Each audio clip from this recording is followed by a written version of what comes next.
In all my weaknesses, thank you, Jesus. You are my confidence. Jesus, I come. Jesus, I come.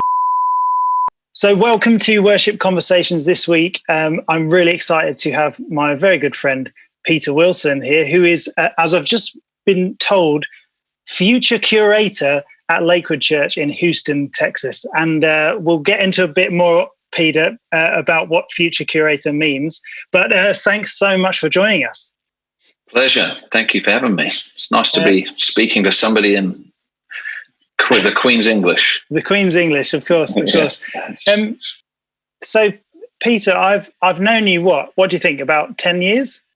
No, longer than that. Oh, my gosh. I know. I know. It's terrible as you get older. It's like, that happened 3 years ago, didn't it? No, that was 15 years ago. Oh, whoops. No, I reckon it's got to be 15. I've been here in America for 5 years. Oh, gosh. Yeah, I mean, yeah. Anyway, many years. Many years. And obviously, probably when I first got to know you, I was a new worship pastor, I guess, and you were leading the worship team at Hillsong London, and probably connected by our good friend Dave Dickinson, and I can remember loads of great stuff happening out of there and stuff. But let's just wind the clock back. Something that I'm asking everybody on this as a start point is what initially got you interested in music or inspired to be a musician or be a songwriter? What do you think started that journey off for you? I vividly remember all of this. It's a little bit, whatever you want to call it. It's a little bit spiritual, I guess. But I have sung and written songs and, just been interested in all that since as early as I can remember. My mum still has songs that I wrote when I was 4 or 5 years old, But I started playing the guitar when I was 6, I think.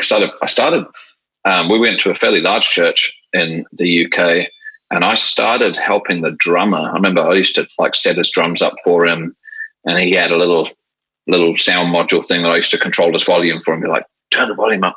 There you go. Turn it down. I used to do all that. So, and I think there were times when he used to, it was one of those charismatic churches. There were times when he used to, he used to fall out in the spirit. And then I'd jump on the drums and play drums. I was terrible at drumming. I don't know how I managed to do that. But anyway, then I do remember very clearly walking in my back garden in England when I was about maybe 12 years old. And I was singing a worship song.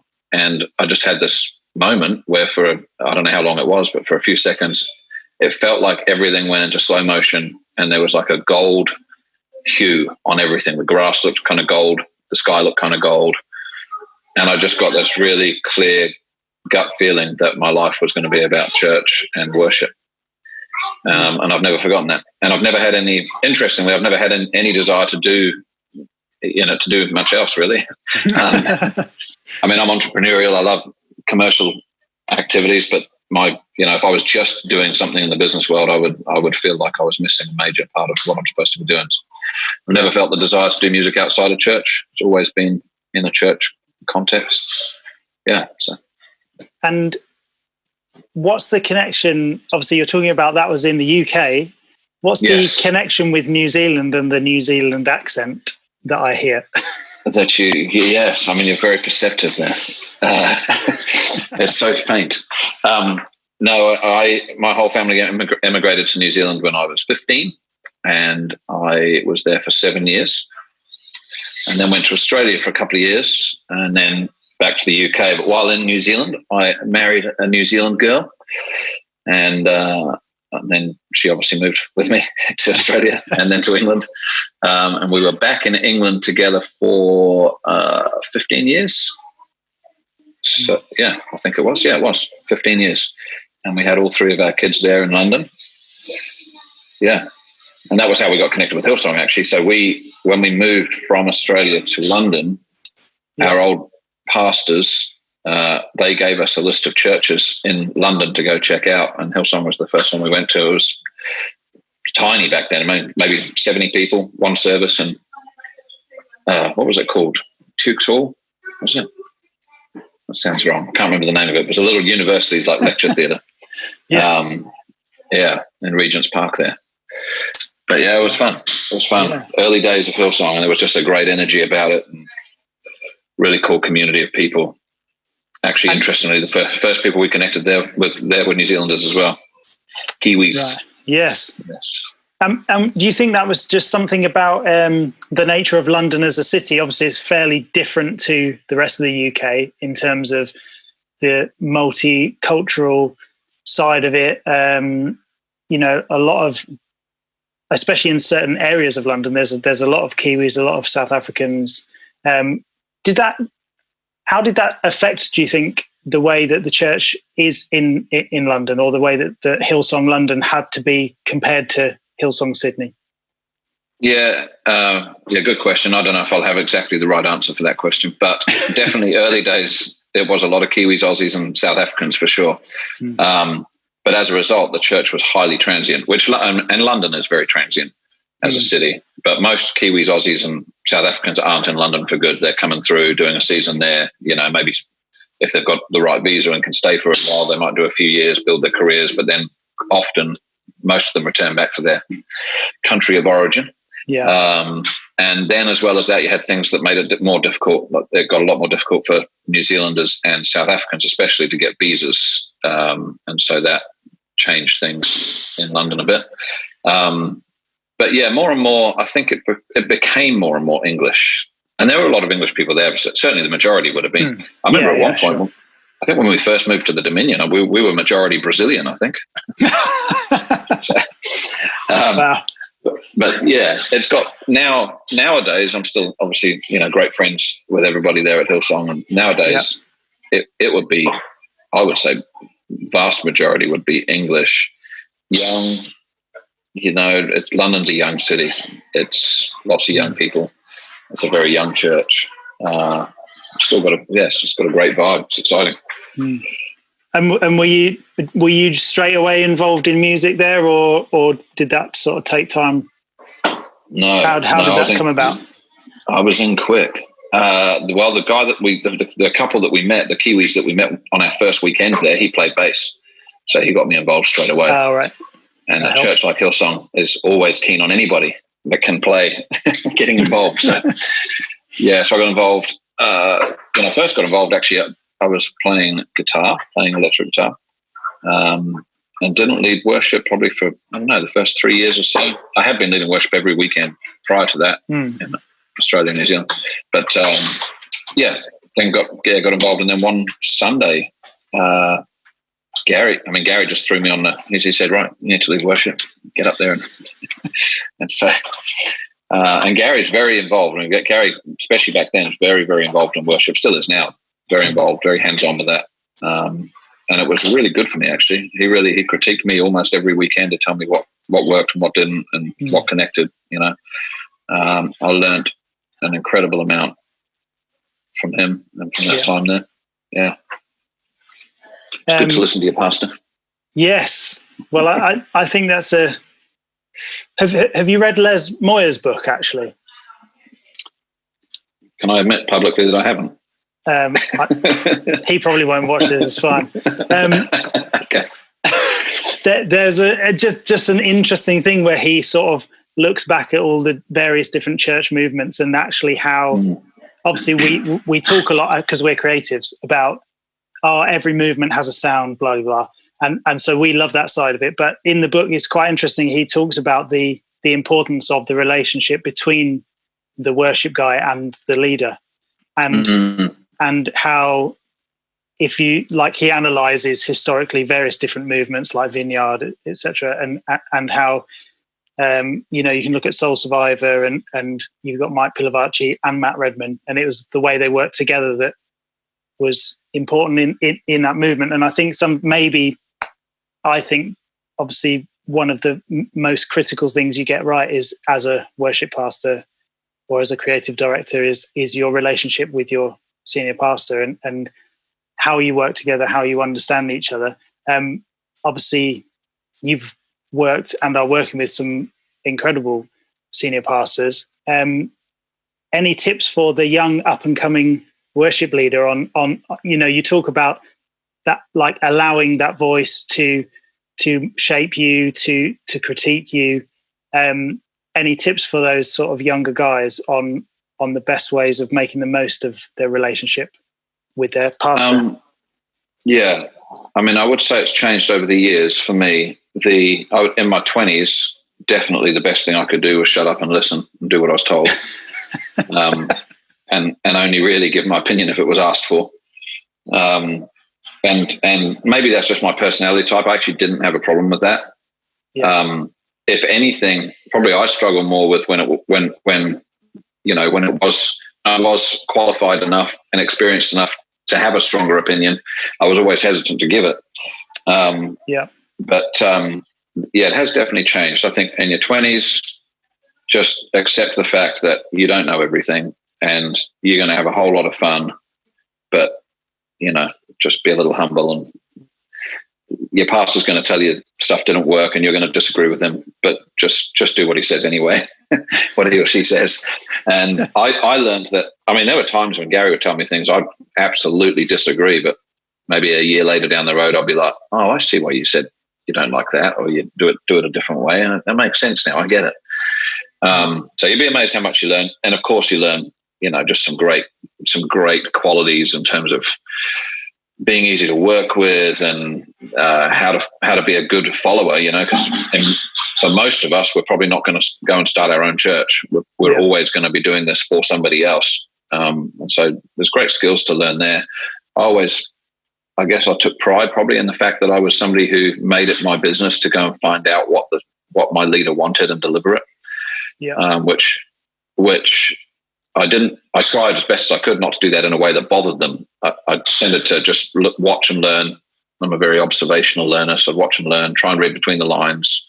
What are they really wanting here? Because sometimes it doesn't always make sense. Like last week you said you wanted that, and this week you want something that seems the opposite. So you got to read between the lines and figure stuff out. But I would say it's a great. I would say, being where I am today, that's a great skill to learn in life. Yeah, is finding out what your leader, what your oversight wants, and figure out how to deliver that for them. I've been good at doing that over the years. So, but then when you get into your 30s, and this is where the transition was for me, when you get maybe towards your late 30s, mid to late 30s, I think if you've been doing something for long enough, you do have expertise, and you do, you probably are, entitled to have an opinion on things and to speak up more. And if you're, most leadership actually want that. They want you to get to a level of credibility and expertise where you can have more autonomy and, give your own opinion, your own direction to things. And that's definitely the case here. Joel is as hands-on as most pastors, but he has this very, a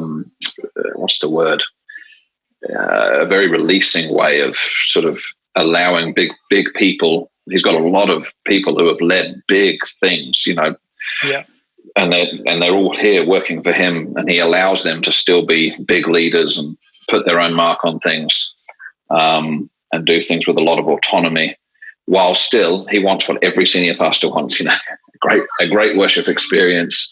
It's got to work for his congregation, his people, and set him up well for when he comes up to speak. And, it's the same stuff that every senior pastor wants. It's got to be excellent. It's got to be dynamic. It's got to be engaging. It's got to be the sense of the presence of God. There's got to be those moments where everybody's, engaged together. The mix has got to be perfect. The lighting's got to be perfect. Video content's got to be perfect. Camera moves have to be perfect here as well. Joel's a big one on the TV side, but so he wants all that, but he just has this very empowering way of letting me as a leader give that direction. Even when he corrects me, actually, Joel's hilarious. Even when it's something that he didn't like, he'll tell me in a way that's like, I didn't care so much for that, but I leave the room feeling like he totally believes I'm I'm a winner. I'm gonna nail this. He just told me off, but I feel awesome. That's good. That's a great quality to learn if you can. Yes, it is. Yes, absolutely. I take lots of mental notes. What's your actual role at Lakewood officially? Officially, creative pastor is the title that I tend to use most of the time. Yeah. A lot of people don't know what that means, so worship pastor would sort of go hand in hand with that. Yeah. But originally, my earliest conversations with Joel Osteen was he was wanting to make quite a lot of what he would call creative changes, aesthetic changes, and I guess his team that he had here were people that had grown with him, and they'd created what this was, and so he was finding it difficult to get change to happen with that team, and needed somebody else to come in with a bit of an outside perspective, and obviously had looked at Hillsong and really liked some of the things he saw there. So that was so the role was really to come in and help him make these creative changes. I actually didn't come to lead worship. I thought I'd finished doing that. But I think it was week 6 or 7 after getting here. We were short of worship leaders one weekend. I thought, well, I know how to do that. So I got up and led worship, and he said, I didn't know you could do that. He said, can you do that every weekend? What about Wednesday nights? Could you do Wednesday nights for us as well? I was like, so now I'm worship leading every weekend, but which I love. I mean, I do love doing that. Yeah. And a big part of the role was mentoring his son. I mean, Joel's made no secret of the fact that he would love Jonathan to take over one day, like he did from his dad. And so a big part of it was mentoring Jonathan. And he's still young. He's 25, so that's not going to be for a long time yet. But mentoring him and sort of helping him find his feet. And he definitely has shown an aptitude for the whole creative side of church. That's where he naturally leans towards. So one of the big milestones for me was January of this year, officially writing Jonathan's role and putting him in the position of creative director. So really that's kind of taken a big part of my job. I mean, there's still a lot of hand holding to do and, just walking through all of that with him. But that was a real milestone, because that was a big part of the reason why I came here, was to help him in his journey. Right. And so I rewrote my job description and gave myself a new title, Future Curator, which is vague enough for no one to know what it means, and detailed enough to mean that I can poke my nose into a lot of things. Oh, wow.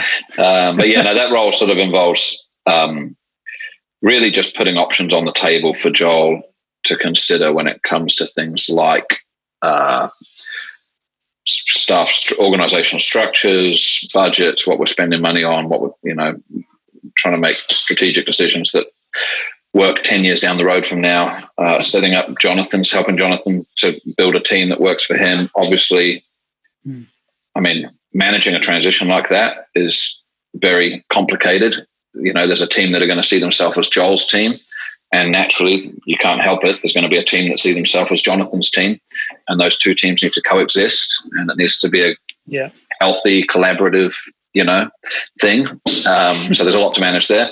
And so putting things on the table there, even like leadership development programs, leadership development ideas, just putting stuff on the table. Really, just a curator finds a whole lot of things out there and puts them on the table for the actual director to consider and make decisions on. So, which I love. It's kind of very consultative. I don't make final decisions or anything like that. I've just put a lot of options out there on the table and have a look around the world at what, where trends are going and how people are, if I can use a business term, how people are consuming content, because really, we're all involved in putting out content.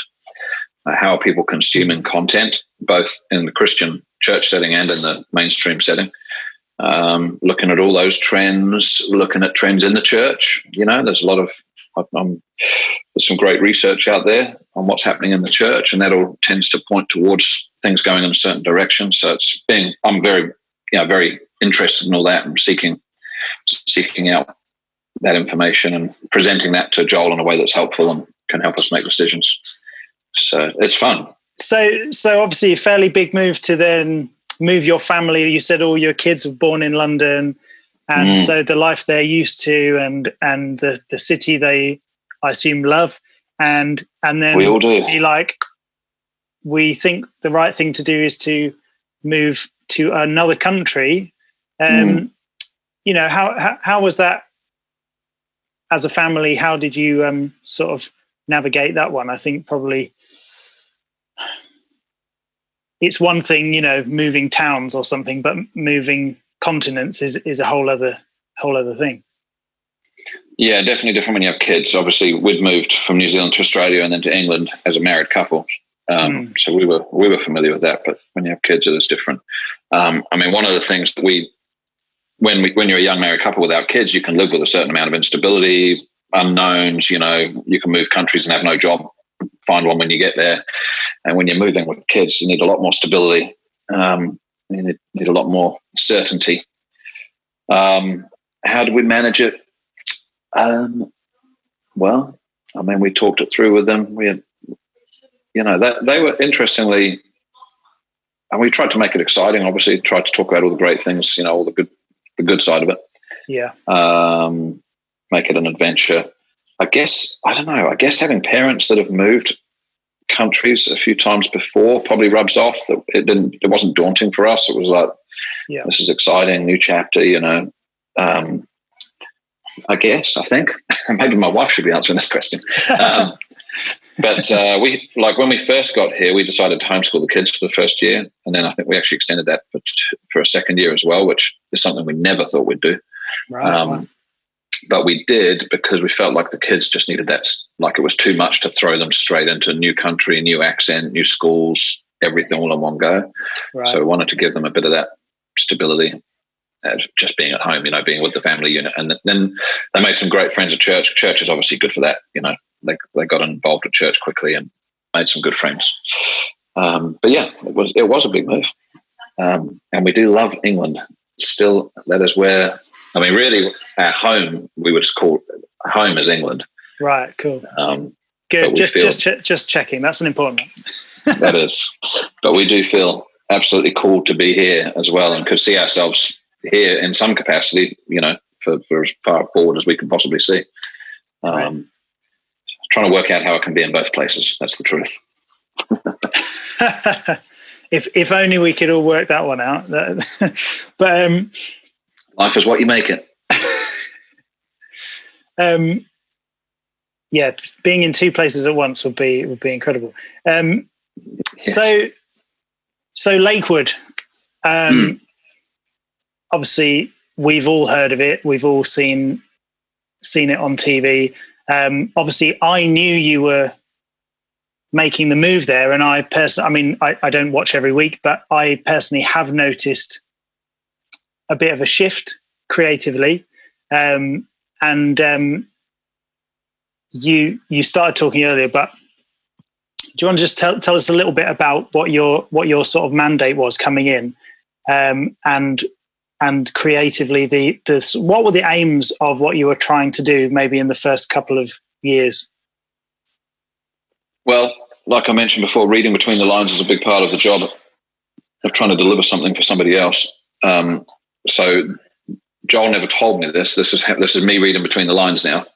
I'm pretty sure the catalyst for this whole thing was his kids not finding church cool. But they weren't really that interested in being a part of it. The first conversation that we had at his house before you know would made any decisions to move, the first conversation we had was he talked about, you know, just introducing a bit more variety in the music and moving more towards you know, he used like Hillsong, Elevation, Bethel, you know, those kind of sounds, moving more in that direction. He talked about changing the production, the look of the staging, updating of websites and all the graphic design side of things. I mean, we even got early back then, we got into talking about the building. We're still to make most of those changes because they're so expensive, but, you know, just updating the look of the building and the foyers and all that. Yeah. So the brief was really to come in and help him do all that. What I said to him was, do you realize that when you do that, it's not just an aesthetic change? Like you really mess with a lot of stuff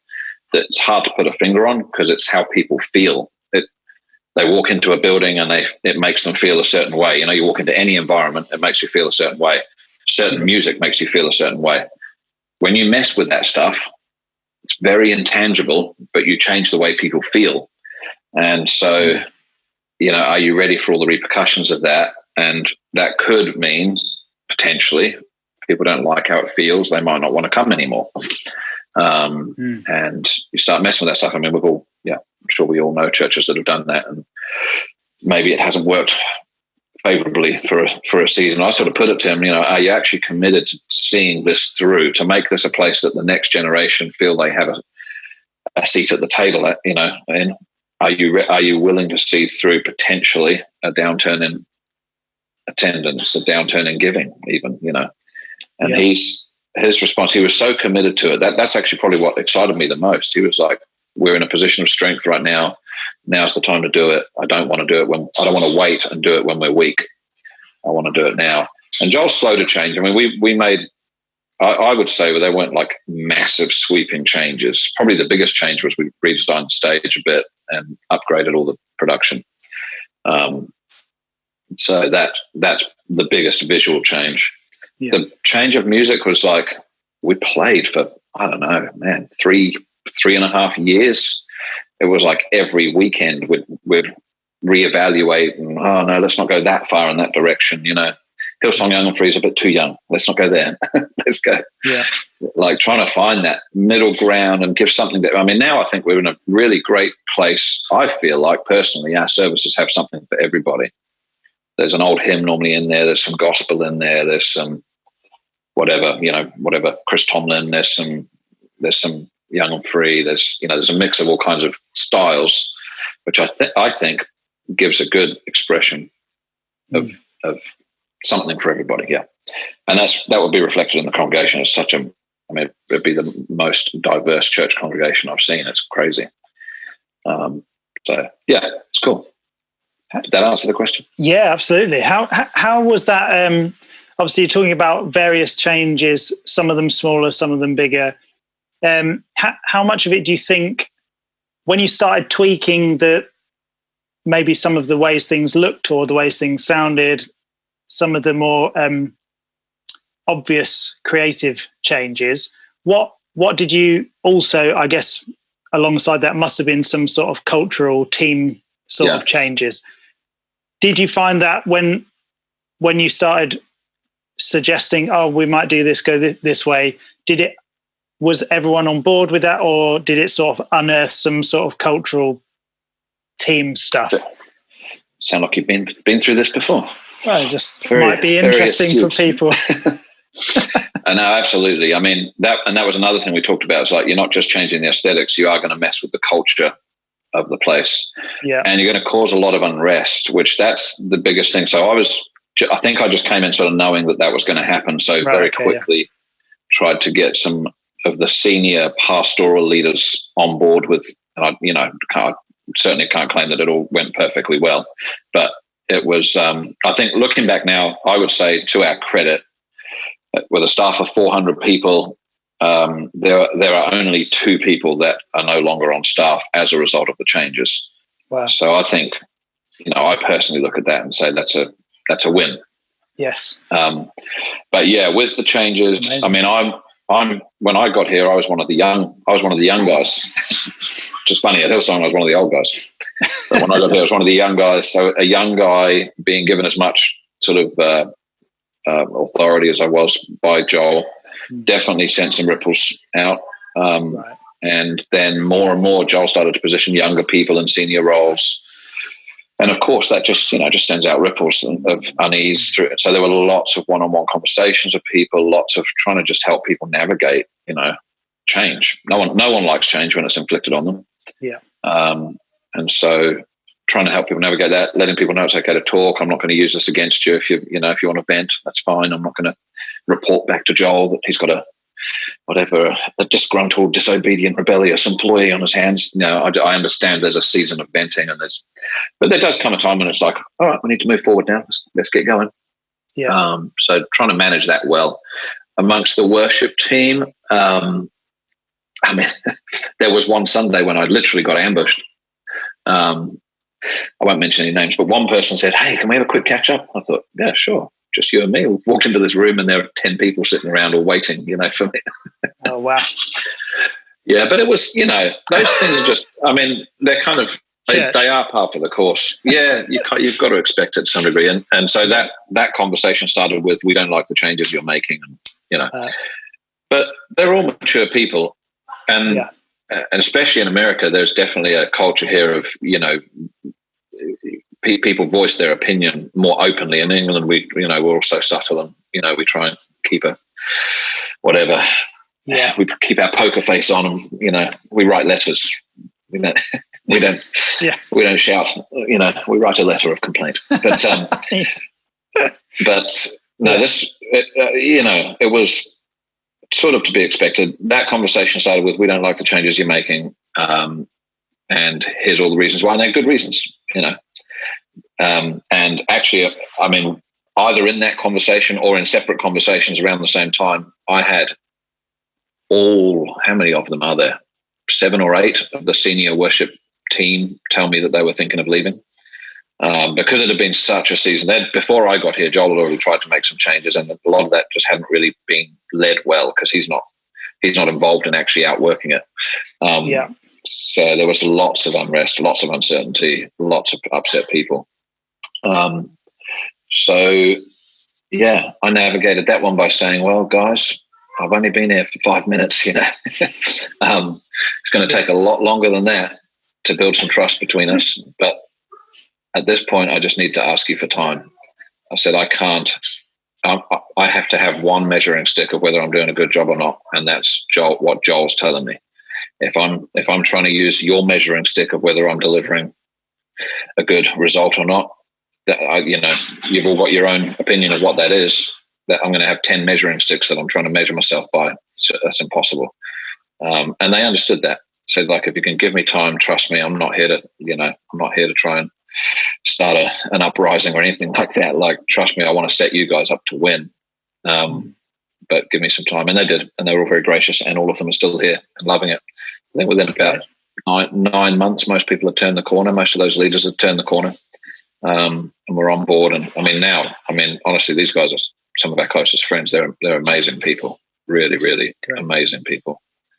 But that ripple effect went out much wider than that. I ended up having weekly meetings with the heads of pastoral ministry side of church, the people that run small groups and kids and youth and young adults, men's, women's, all that sort of things. Yeah. Because they all felt the ripples, they feel the ripples of change and immediately think, how does this affect me? That's natural human behavior. How does this affect me? And they start predicting what the future might look like, and maybe not feeling good about that. And so there were lots and lots of conversations about that. And eventually that led to Joel actually promoting the young adults leader really to oversee that whole pastoral ministry side of the church. And I'm not involved there as much now. He's taken that on. But that's another area that, I've probably spent the last 6 months, that's really turned a corner. So it's slow change. Yeah, definitely. Yes. Like steering a big ship, right? Yeah, and you don't want to alienate. There's so many factors. I mean, you don't want to alienate people. You don't want to dismiss a whole group of people. Yeah. Plus, this era that we're in, all the data tells us they're not turning up for big events like that, like church services in person, as much anymore.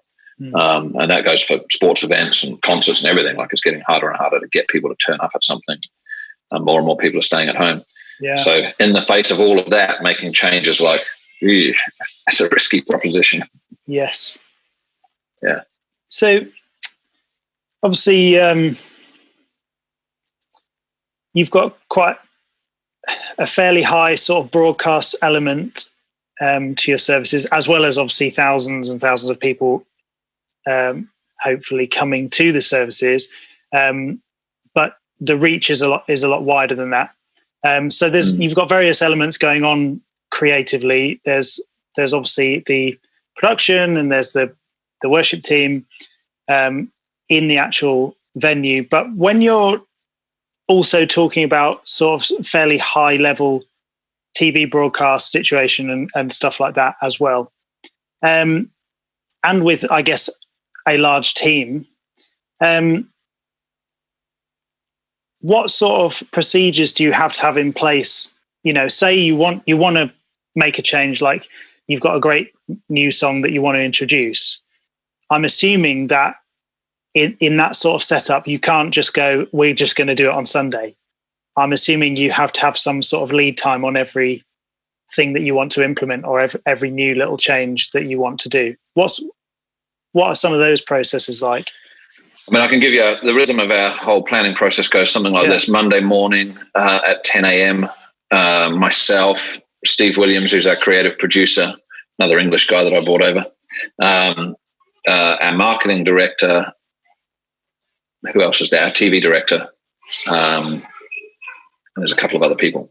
But we all meet with Joel at 10 a.m. on a Monday to talk specifically about the upcoming weekend services. So there'll be a fair bit of stuff that comes out of that, types of content. We try as much as we can to look 2 weeks down the road, actually. But obviously we're also making final plans for the upcoming weekend. So there'll be all kinds of things come out of that conversation, production ideas, testimony ideas, bits of content that we might want to go and gather. So we do that. I go straight from that meeting into a meeting with production and music, where we actually pick the set list for 2 weekends' time. So we're always 2 weeks ahead. Okay. So we'll pick the set list, talk through any preliminary sort of production ideas. And then on Wednesday, so that's all done on Monday. Everybody on Tuesday goes away and does their various bits. Our stems guy programs all the stems. Our lighting guys start programming. Video content guys start the gathering of bits and pieces. If they need to shoot stuff, they'll be planning all that. Wednesday, I have a 2-hour rehearsal with the band. Fortunately for me, all of the band are full-time employees, so we do that in the middle of the day. So we come in and do a full rehearsal of the set, not for the coming week, not for that weekend, but for the one after that. So the set list that we just picked on the Monday. And we record a demo of that, which then that goes to lighting and video, and it's all time coded. So they can then program lights and create video content for the worship, for the music part of the service. And then right now, because we're all in Corona lockdown, we tape our weekend services on a Friday. So basically everybody has then, from that Wednesday rehearsal, they've got a full week and a couple of days before we're actually taping that service. So we'd come in on a Friday morning to tape. I get in at about 8:30. We run production checks where that's literally just, I have the stems guy there and then all the lighting and video content guys, and we run through the whole set multiple times, stop and go, working on our transitions, getting, that needs to be longer. That lighting move needs to happen quicker. There's the moment that we're all going for the big, wow, the lights look spectacular, whatever. The music's at a crescendo, the graphics look amazing. So that's on a Friday morning. Then I run right now, this is how we're doing it right now. All the worship leaders turn up and the band, and I run a full rehearsal with them. We can still stop if we need to, but I try and do that top to bottom nonstop. And then we do our first filming. So our first filming is with all the close-up cameras. So we have 2 Steadicam operators. They're on stage getting all the close-up shots. Then Pastor Joel comes in and films his sermon. And then we all film the worship set again with all the other camera shots, not the close-ups. So we actually film worship twice. We get both audio takes too, which can be handy if we need to make any edits. Yeah. But that's how we're doing that. It doesn't leave a lot of room. I mean, we have to be. When I'm going through the production run through at 9 a.m. on a Friday, I'll have the TV director there so that we all know, hey, this moment, the worship leader is going to sing the name Jesus. I want that Jesus graphic on the back wall. I want the lights all pointing upwards and symbolically lifting everyone's attention that way. And the camera shot needs to get that whole thing. We need to go wide, get the whole thing, get that word Jesus on the back wall. Maybe it's pushing in fast, catching, whatever. We'll talk through those sort of high level camera shots. I don't get into full, every second deep scripted out, but the big stuff we'll talk about. So that's really helpful. And then, of course, because we rehearse it we rehearse it with the band and all the worship leaders, and then we do a close-up filming of it, so they get to see 2 full run-throughs before they actually have to then go and operate all those cameras. So it's good. So yes, with that, no, there's not a lot of room for changes. Saying that, when we're in our normal mode, we do a Saturday night service, and we do the exact same service again twice on a Sunday morning. And the way that would work is after the Saturday night service, immediately after it, me and Steve, a creative producer, and typically our TV director, and maybe our audio guy, we'll all run into the back room real quick with Joel, have a 5 minutes, super quick debrief, because he actually goes out to the lobby and shakes hands with everybody for about an hour after every service. So we'll do that real fast, and it's really high level. But that will be, I mean, we do make changes there. If it's not every weekend. Hopefully I nail it more often than not, but we will sometimes, and sometimes it is as big as, I don't really care for that song. Like, we got another song. I mean, that's rare, but there will often be times like, hey, I felt like that lighting was a bit too much, for the older people here. That's not going to, it's going to be too much for them. Or I didn't care for that graphic on the back wall. Could we come? And so when we're in a normal operating mode, there are times when we have to, on a Saturday night, stay late, get it nailed, and everything's locked to time code. So you've got to do it. You've got to program it. So, yeah. Wow. Amazing. It's a machine. Yeah. So it is. Future Curator. Talk to me a little bit about that then. How do you see, you've been creative pastor, you're raising up a team, you're releasing people into different roles so they can run that, and now you are future curator. So what does that mean, and how do you I'm assuming not many churches have one of those on their staff, so that's quite a unique thing. It is, and I mean, really, all it is putting ideas on the table for Joel to consider. My top strength, I don't know if you've done StrengthsFinder, my top strength is futuristic, which means I'm quite good at seeing the picture of where someone's trying to go, seeing where we are now, and mapping out a course for, I think the way they word it on StrengthsFinder is painting the picture for everybody to come on that journey. So being a natural inclination of mine, it feels like a good role. So I'm interested in data that points towards certain trends. I'm interested in looking at what's going on around the world, in churches, but and out of churches. I mean, Joel's mainstream reach is huge, much bigger than it's actually all his haters are church people. The people that love him are all non-church people. So yes, of course. Mainstream reach is, So like Jesus, probably.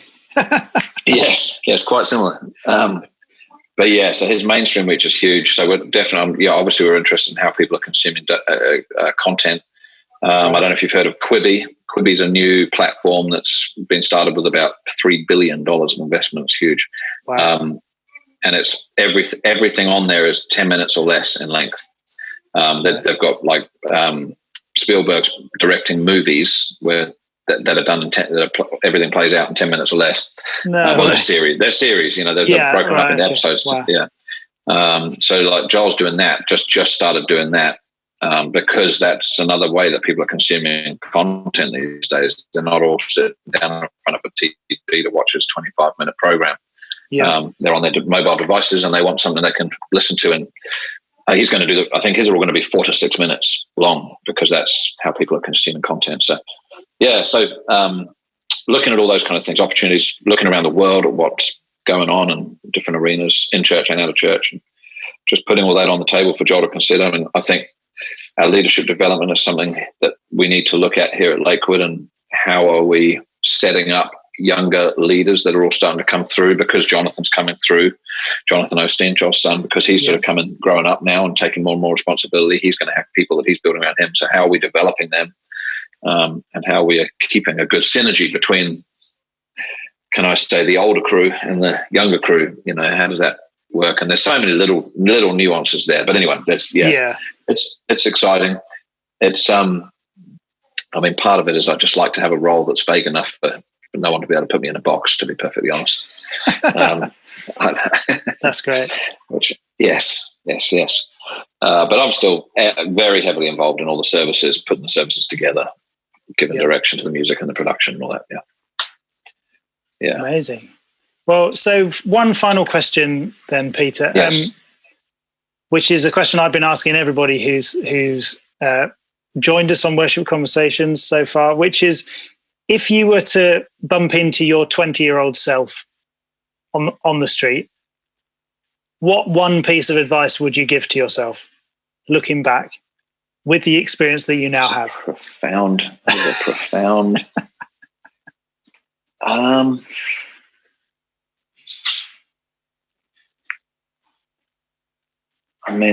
Because that's kind of asking. It depends which way I look at that. So, here's the first answer that comes to my head. I would say, my 20-year-old self. I would say to my 20-year-old self, just say yes to everything that comes your way. I'm answering that question and knowing that's actually something that I did.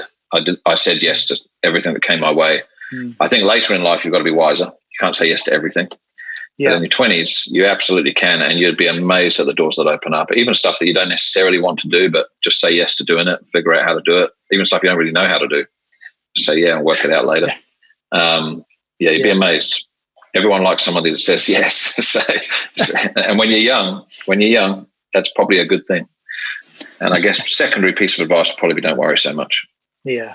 I tend to worry a lot about the future. That's just my futuristic strength kicking in. Its downside is that I can worry, especially if I can't plot my future out with some sort of precision. It makes me worry. But looking back over the years, I can see that, man, I mean, I feel like most of my path has not been something I've necessarily plotted out using my futuristic strength. It's been something that's more, I've been led. Yes, totally. Probably be quite biblical. Yes.